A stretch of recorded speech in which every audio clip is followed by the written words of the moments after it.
practicing and effort and all that. You knew one thing about me, that when it came to football, I was very serious about it, and I wasn't gonna take it for granted.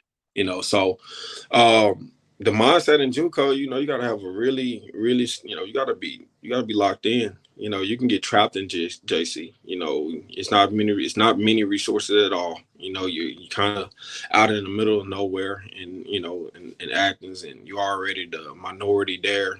You go from being the majority to the minority. And it was a little different. You walk in the store, people look at you weird. Think Real talk. the Yeah. whole. So, but the mindset for me is, when I get deep into my life, you know, my mom being an addict and my dad not being there, I want to be different. I didn't want to be like them. I didn't want to, settle for that. So for me, um, that was my mindset. That's what drove me. That what continues to drive me to this day. That what motivates me is, you know, where we come from. They tell you ain't gonna be. They tell you you're gonna be like dad or this, and I just didn't want to be that statistic. I wanted to be different. So I kept pushing myself. I had my downs.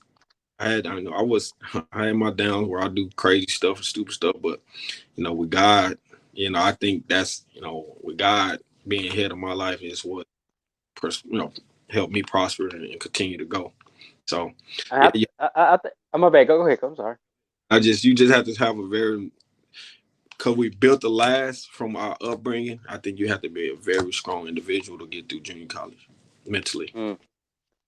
I think that's so powerful, man, because that's what I love about this talking to different coaches and just you now is everybody specific now obviously you're at a school where I would consider a big school as far as the athletic football, but people don't really know the stories, Hmm. and the stories are really like miracles in some cases.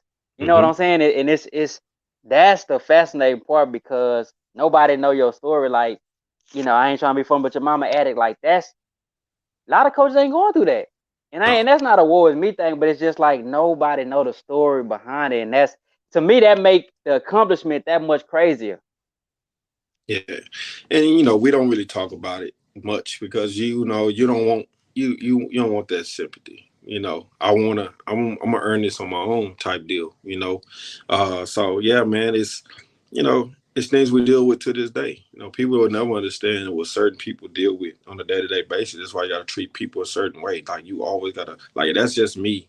I try to treat each individual with some form of respect.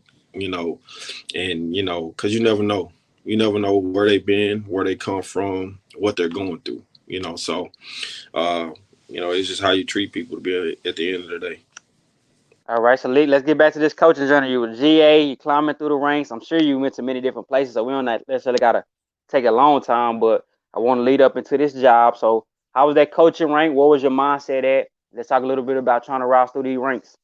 Man, work, man. At the end of the day, it was about work. I wanted to work. I wanted to be the best. I was hungry. I was eager. I had babies. I needed to provide. I didn't, like I said, I didn't want to be like mine, my mom and dad. So I had to provide. So I started off at Illinois State after I broke my neck. My junior year, and started that first year as a student coach. So I thought my year